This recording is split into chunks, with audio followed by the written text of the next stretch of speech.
or here we grow on another garden Q&A where I come here each and every week to kind of answer and help with some of your garden questions. Mostly it's on Sunday mornings from 9 to 9:30. I want to sleep in tomorrow morning, so that's why I'm doing it this morning at 8, and I'm kind of testing between Saturdays and Sundays, which is the best time. The we component of this is the community that joins me here that actually asks a lot of the questions, but at the same time also provides a lot of the answer to the questions that I don't get to.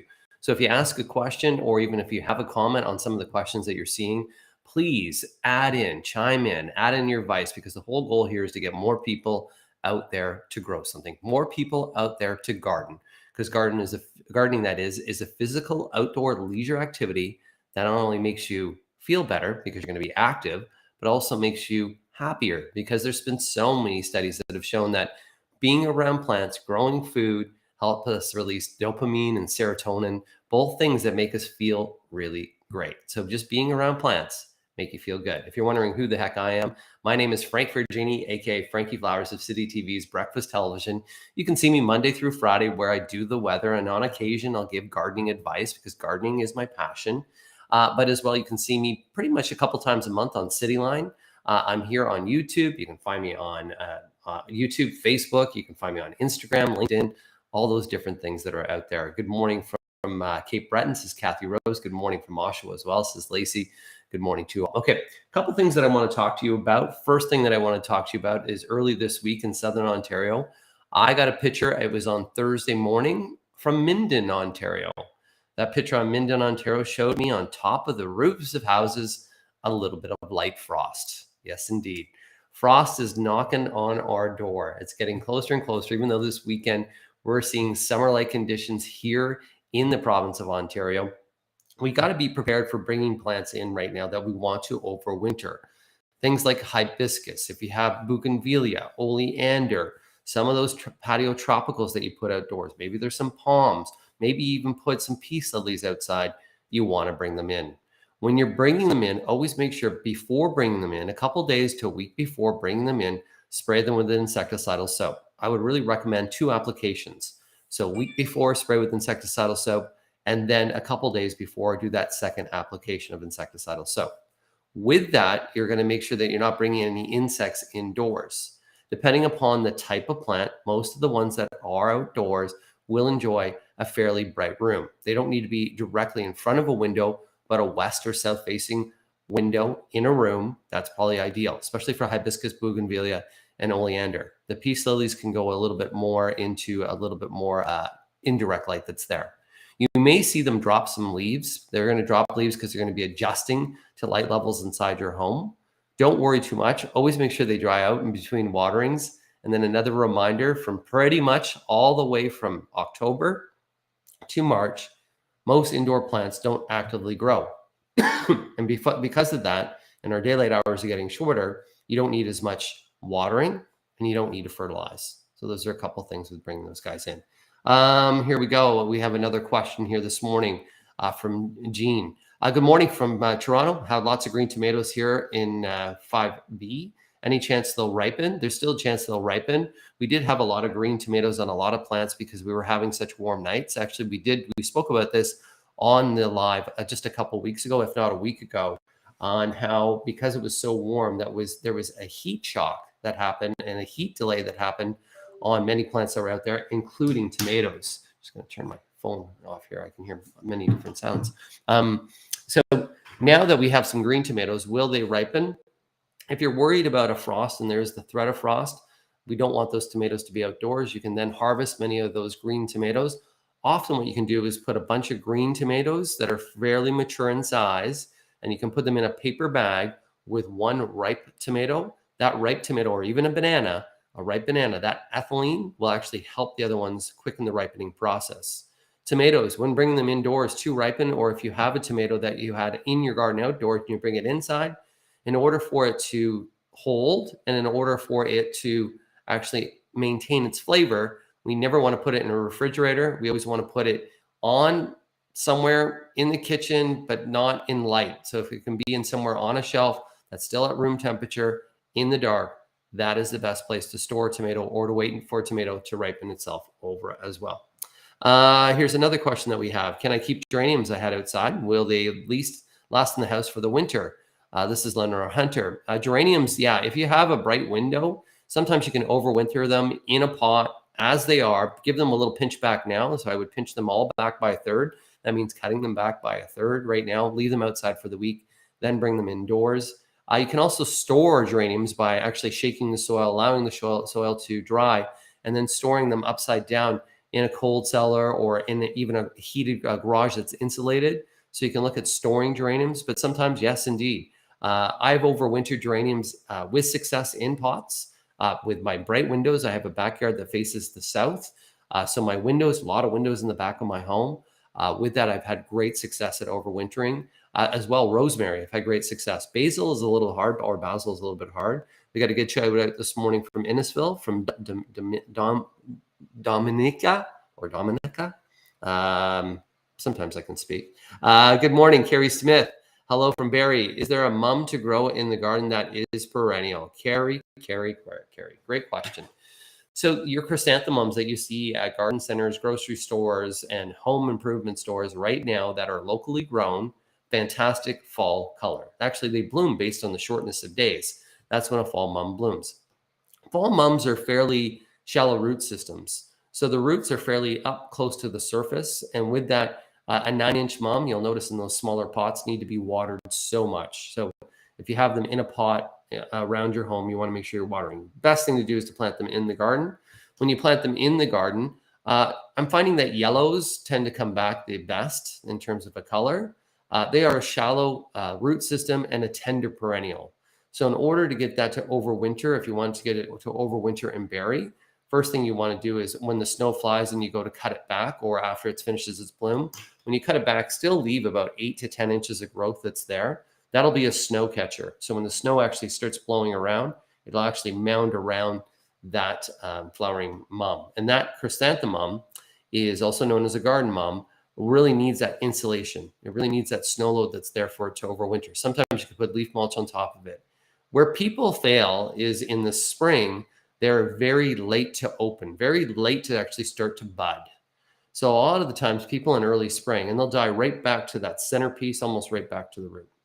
And this happens often with butterfly bush as well. So because they are very late to bud out, people often pull them because they think they're dead. But often if they just gave them a little extra time, they're not dead. The key with a chrysanthemum is after it leaves out, it's going to grow. And if it does overwinter, it's going to grow quite aggressively and quite large. At the beginning of June, cut it back to half its size. What that'll do is actually bush that plant out a lot further. It'll put more flower buds, and then it won't be one that's going to be one that will break. It'll actually make a more solid plant. So I hope I answered your question there too. We got a good morning from Quebec this morning. Where we go? We're just going to throw that up right here. Good morning from Quebec. Pruning blooms off hydrangeas today. Is that a good idea? I am glad you asked. I kind of anticipated that this would be happening today. So let's get into this right now and share some tabs. Okay, let's get into the world of hydrangeas, guys. This is something I get asked all the time. And there's different varieties of hydrangeas and different pruning that we have to do on hydrangeas. First off, these hydrangeas are known as macrophylla hydrangeas. These are also known as a large leaf hydrangea. So you can see the majority of these are your pinks, your blues, your purples. These hydrangeas are ones that bloom on old wood. So in the fall, after we get a couple frosts, all we really do with these is remove any of the blooms that flowered this year, any long stems that we think that might get caught by snow and bend and break, we remove those, but we really don't prune them because these bloom on old wood. Next spring, what you're going to do is when they start to bud out and start to show you all the new growth for next season, we wait till we see some of those leaves start to bud out. Any dead wood at that time, we prune off. That's what we do with those guys. So there is another variety of hydrangeas, and I just got to go back over here and go back over, where am I here? Back over here. Just got to do. So there's another variety of hydrangeas that I'm going to show you, the different variety of hydrangeas, which applies a different rule for those guys. And these are what are called a smooth hydrangea or piculatus. First, we'll talk about smooth hydrangeas. Smooth hydrangeas are known as mostly your Annabellas, your Incredibles. Those are a smooth hydrangea. Those big white blooms that we often see And these are probably the more popular ones that you see around Southern Ontario. These hydrangeas bloom on new wood. So in the fall, we can cut them back to half their size. Almost we can cut them down to the ground. I often like to cut them back in the fall because it gives me more time in the spring. But you can leave them or cut them again in the spring down. So these bloom on new wood. The other ones that bloom on new wood as well, where you can cut now with no concern, is piculatas. And the piculatas, I'm just going to show you that tab as well. I got to go back. Got to do a little bit of boom, boom, boom, boom, boom, and boom, because I'm a one-man show here. All by myself. We're going to show you what a piculata looks like. Piculata, which are known as your PGs, your limelights, your fire and ice, your bobos. These are all your piculatas. So you can see the firelights that are there. You can see the bobos that are here. You can see limelights. Once again, these all bloom on new wood. So my recommendation is once we start to get a couple of frosts in the fall, I would cut them back to at least half their size. In the spring, once they bud out, any other dead wood, you remove the dead wood, and then that's about it. Or if you don't get to them this fall, you can prune them in the spring to half their size, no worries. But once again, the macrophyllias, the ones that are pinks and purples, do not touch them. Best thing to do is do not touch them. So there you go. That there is a little bit on hydrangea pruning. I hope I helped you out there. I got a little shout out here from Whippy this morning. Lisa Ann, thank you for sharing your expertise. Thank you for being here and joining me. Also, what I like to thank too is Jane Elizabeth replying to Jeff Gordon. Now is a good time to top dress the lawn with grass seed. Yes, indeed. Now is a perfect time to overseed, top dress your lawn. We're still having good daytime temperatures. We're actually having cooler nights. We should be getting more rain, but fall, September is a perfect time to thicken up that lawn overall. This is Chatty Cathy. So many people from BT chat on weekdays. What was going to come tomorrow? LOL. Oh, well. I don't know what you're referring to there. But there's a lot of people that talk on BT. I had an interesting week. This week I got a flat tire on the 400. And then there was a whole bunch of things going on with 511 and MTO. And it's hard to get a tow truck at that time in the morning, which was early in the morning. So I ended up just starting to do weather and broadcasting my weather first on my phone calling in. Secondly, I just did Zoom on my phone while we were driving in on a tow truck. And so I just showed you that, hey, real life, things happen. What are you going to do that's out there? Morning, Frank. Hope you have a great weekend. My mom was wondering how to get rid of goat grass. So goat grass, and this is, I'm going to look up what you mean by goat grass really quickly because some people refer to things a little differently. Okay, the goat grass, I can see that. The issue that it has, if it is indeed just growing in the garden, that's just a simple hand removal. Goat grass is also known in here. I'm going to show you guys so that way we know everybody what we're talking about here and to make sure that you are actually, your mom is talking about the same thing. I'm just going to get the share screen that's here and I'm just going to go to a Chrome tab and then I'm going to go boom and show you guys what goat grass is. Okay. So goat grass, it is one that you can see that goats tend to like because it does put a lot of seed production on. Because it does put a lot of seed production on, this is one that relatively spreads with ease. Generally, it is an annual weed. So what we can do to kind of reduce the amount of seed production of that is mostly in the spring, we can put corn gluten on the lawn, or even in fall, you can put corn gluten on the lawn. What that will do is things like goat grass, any other weed seeds that are sitting on your lawn, including even crabgrass, by coating those seeds, it'll prevent them from germinating. And then you want to do hand removal before the seed pods come on. So before it's producing seed, try to remove that. You'll minimize at this time of the year. If you're not putting corn gluten down, you could top dress your lawn right now and overseed. Thickening up your lawn is really ideal. So hand remove, what I would recommend as a strategy for this period of time this weekend, let's go out there, do some hand removal of the goat grass. Try to put it in a bag right away so you're not walking across and spreading more seed out. Then after you remove some of that, put some good soil down over the lawn. So fill in some of those bare patches with some good soil. Apply a good quality grass seed like a Scott's Turf Builder grass seed down. Water, thicken up that lawn. Then next spring, early spring, as soon as the snow melts, that's when you're going to put down the corn gluten to prevent any weed seeds from germinating that are there. There you go. Thank you for that question. We got another shout out here this morning from Lenora. I love you, your info, and seeing you on BT. Thank you. Love to be here, by the way. I have a good time. Good morning from East Willenbury, not far from where I am. When do I fertilize my fall fertilizer? So you could do it right now, but generally I like to do it on Thanksgiving weekend. So generally that's when I do my fertilizing, just for a marker, is I'll do an early spring application, but if I miss that, I'll do it on Victoria Day weekend.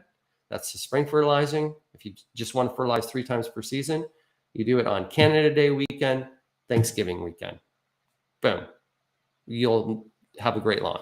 As long as you're watering, cutting, mowing right, and thickening up the lawn, you will have an absolutely fantastic lawn. If you want to do one additional application in early spring, as soon as we start to see forsythias and some leaves grow on plants outdoors, that's your first fertilizing. So that could be the end of April. That there could be an ultra green that you can use, or a green max, forgive me. That's what you could use as a nice green max, or you can be using the corn gluten at that time as well. Okay.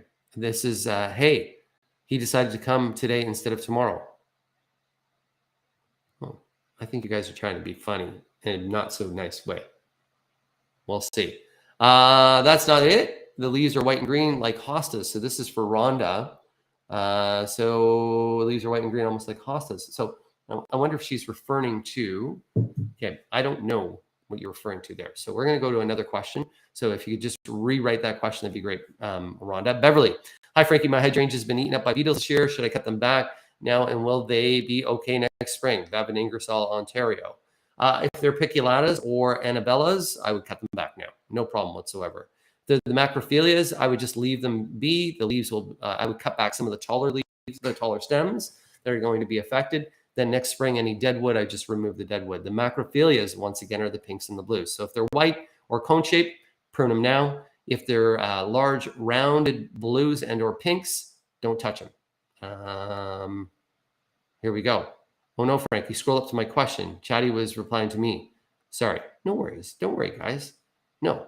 Oh, and then Chatty says, no, Frankie, we're here to support. Thanks, guys. I'm just having fun with you too. Is there a way to keep coneflowers bright, looking so dull? So, your coneflowers, when they first come out into bloom, is when they're going to have their greatest vibrancy. That's a younger bloom. As soon as that bloom matures, it does get that dullest kind of tone. There is the Magnus coneflower, which is the purple coneflower Magnus, which probably is the best variety out there for longevity of a bright looking bloom.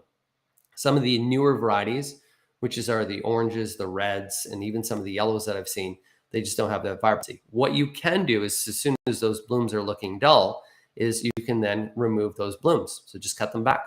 By cutting them off, it should stimulate some additional blooms for the coneflower to put on, even at this time. And with that, those new blooms will be nice and bright. That's what's called deadheading. Here's a good question. Jeanette, should I cut my lavender back? And if so, when and by how much? All I would be doing is just trimming your lavender. If your lavender is grown really tall and is starting to fall over, I would just prune it back enough so that it's a nice tight forming plant. So it's not bending over, it's just nice and tight. So it's more mounting in terms of its shape. I would do that in a couple weeks time. That'll just hold it tight so it's not going to bend and or break with snow load, but you're not cutting it back substantially. You're only just trimming it back. So you're shaping it so that it will be able to take the snow overall. Here's another one question from my good friend there. Haitian Diva. Good morning, Frankie from Ottawa. I have dying purple shamrock, which I repotted and is doing much better, but I've noticed little mushrooms going in the soil. What can I do about it? Thank you. I had this question quite a bit. So some of the potting soils that we have, those potting soils are so rich in organic matter and wood decay that wood decay is what the mushrooms is growing on. The mushrooms are doing no harm to your shamrock. What you can do is just cut back on the watering, allow it to dry out in a little bit, and then that'll actually minimize the amount of mushroom growth. The only way to truly get rid of those mushrooms is to change the soil, or what you can do is work up the soil. But once again, you can just remove them, just put on a pair of gloves and remove the mushrooms. They do no harm to the plant whatsoever. It's just they're growing on the wood decay that's there. Okay, so we have another question from Susan. It's not a question, it's just Susan says, good morning, Frank. And she is up there in good old Muskoka. Susan's a good friend. She's an avid landscape / gardener in cottage country that helps many people grow great plants and great things that are there. Tips for pruning large Japanese willow. Go crazy. Japanese willow, any willow. is a very fast, vigorous growing plant, tree and or shrub. And because of that, you can prune several times per season. If you want to be on the safe side, prune no more than a third at a time, but I would go as much as a half, no problem whatsoever, and just prune away. You're not going to do any harm to a Japanese willow whatsoever that's out there. Good morning, Frankie from Sherry. We're in Niagara on the lake. Beautiful, which I love. Saw the lady watering the flowers. They are gorgeous. I asked her if it was Miracle-Gro, and she said it wasn't Miracle-Gro, but something like that. We go every year, and the flowers are amazing. So the whole thing is the consistent fertilizing of plants that happens, and also the soil quality that's out there. Niagara on the Lake, which is Niagara Parks as well, puts a lot of investment in maintenance and care into their plants, and they are amazing. If you ever get a chance, go to Niagara Lake. People sometimes think they go to Niagara Lake for the wines, but you can go there for the flowers and for the displays, and of course the Prince of Wales vintage hotels that are there. I'll be there actually coming up in just a couple of weeks. I'll be there at some of the vintage hotels for breakfast television. And you can also stay at White Oaks Resort too, which is a great place, and just drive in. Lots of places for you to stay. Some Airbnbs that are there. There's so much good things. Consistent fertilizing is really key. So often what happens with people, and with containers specifically, is they'll buy a hanging basket, they'll buy a pot at the garden center or from the grower, and they're vibrant looking, fantastic. They bring them home, and with about 3 weeks time, they don't seem to have that vigor anymore, because what's happened is the fertilizer that was in that plant and or planter is now washed out. There's no nutrient, and the plants are actively growing and they need food. So by every time, at least once to twice a month, fertilizing, and I fertilize with a water soluble. I use Miracle-Gro, and I can show you my mandevilla outside the front of my home right now are massive, huge, and blooming like crazy. But I'm fertilizing once to twice per month. I'm just starting to cut my fertilizer back now, because now that we're getting shorter days is when I'm going to stop fertilizing pretty much about the end of this month. I'll stop fertilizing altogether to slow things down.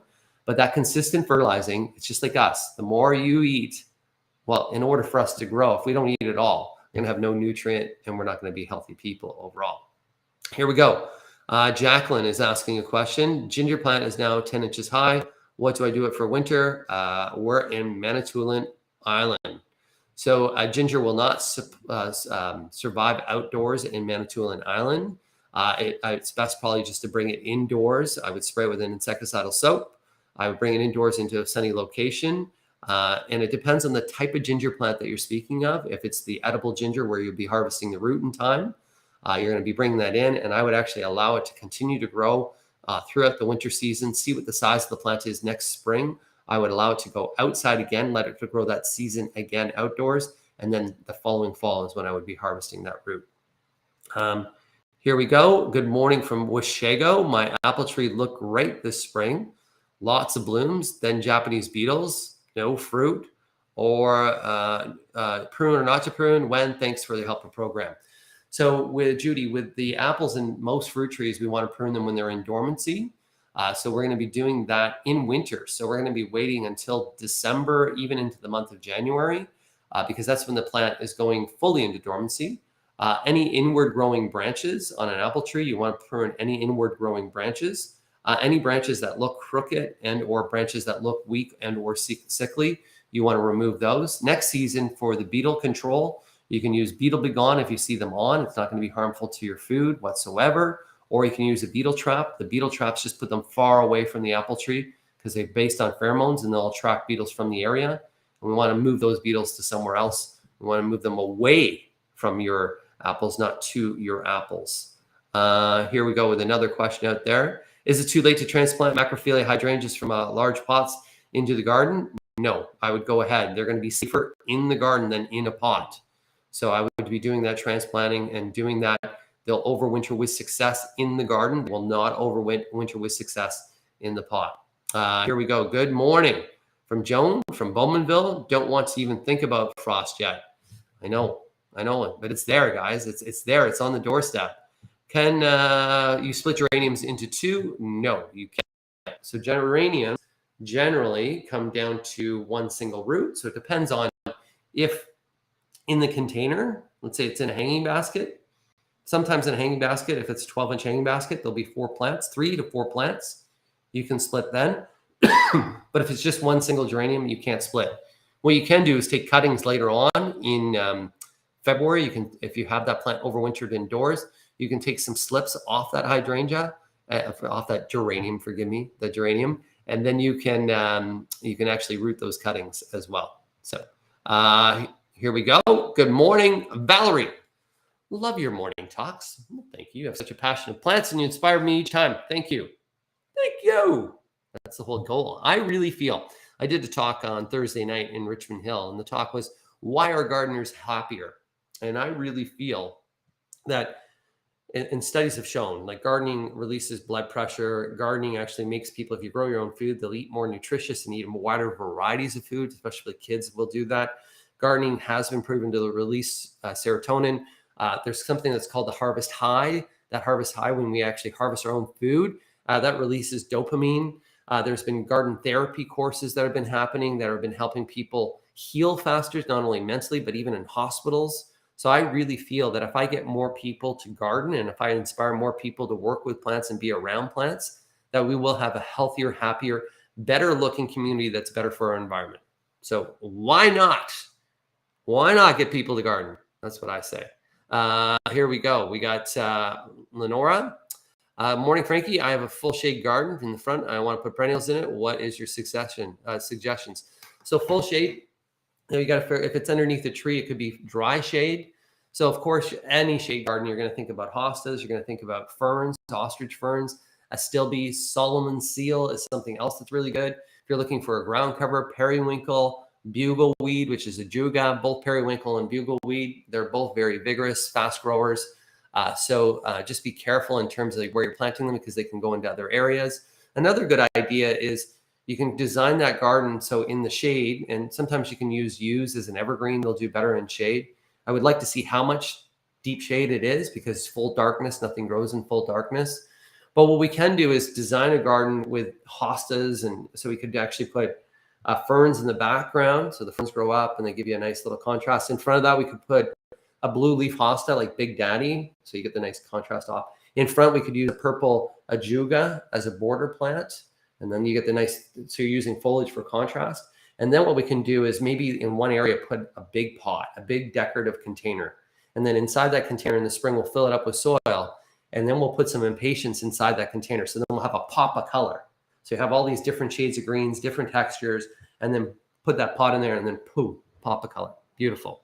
From Ottawa this morning, Edwina. I have brown leaves on my clematis. Every year this happens. Do I cut them back? What can I do to prevent them from browning? As long as they're going to brown, that's actually sun scorch that happens later in the season. Mine actually have the same thing. Watering really will minimize that if you can. It depends if they're early spring blooming. So if there's species clematis, I wouldn't prune them right now.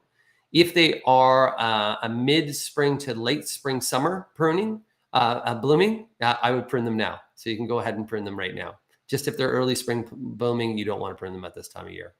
Kathy, morning, Frankie from London, was wondering why my Coreopsis tick seed always gets mildew on the leaves. Is there a way to get rid of it? Love watching you on BT. Have a great weekend. So the mildew, the powdery mildew, is generally if you do any overhead watering, you can actually increase the risk of powdery mildew. That actually, when it hits the overhead watering, actually hits the soil on the ground, you can actually put pathogens up on the plant itself. If your garden's really full, you can get powdery mildew. Key is that this fall, what we want to do is to minimize having any of those spores hanging around. Is once we get a bunch of frost and things start to look like they're dying back, we're going to cut those plants back, the Coreopsis back. We're going to rake and try to make sure that all those leaves that had powdery mildew this year are raked and put away and discarded, put on the curbside. We're trying to keep that garden nice and clean. Next season, we want to give it some fertilizer, not too much fertilizer. Sometimes over-fertilizing can actually cause powdery mildew as well, but minimize the overhead watering. If you can, increase the air circulation in that garden. So if it's a packed, jammed garden, think about maybe doing some dividing and thinning it out a bit just to put a little bit more air and light through there as well. Here you go. This is Valerie, and she said, you should get to the retirement home so old folks go out and garden to forget their pains. I've been doing lots of talks, guys, to many seniors residents and actually going there and actually encouraging many seniors residents, and many do have actually greenhouses and gardening. And a lot of the times that's raised beds. so that they can actually go and bend and be in the garden by not bending too far. So raised beds are really good for that. Here's another question that we got, and this is going to be the last one of the day because we're at 30 minutes. This is from Susie. I bought 5 blue hydrangeas at Garden Gallery and only one got flowers this year. Others are big but no blooms. What can I do? Don't prune them this year. So those blue hydrangeas are macrophyllias that we talked about at the beginning of this broadcast. So if you want to go back and take a look at different hydrangeas and different varieties, because they bloom on old wood, if you do any pruning in fall or earlier spring, you're removing the flowers. So by doing that, that's really key that you do not remove the flowers.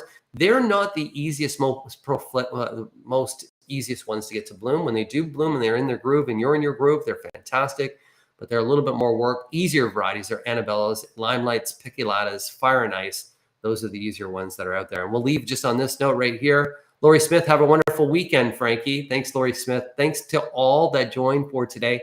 Once again, if you're joining for the first time, every weekend I'm here, generally on Sunday mornings, sometimes on Saturday mornings. If you just look at my Facebook page, you'll actually see what morning I'll be doing your garden Q&A. It's always great to be here to inspire. There's many questions that I didn't get to. If you're a gardener and you want to help another gardener, go to those questions, chime in, give your advice, give some suggestions. If there's something great going on in your garden, put that in the comments too. Let us know what's going good and what's going bad. And let's create a better community of gardeners. Let's help each other. Let's grow great things, and let's continue to inspire and have some fun in the world of plants. Once again, I am Frankie Flowers. I hope your weekend is great. Keep enjoying, keep being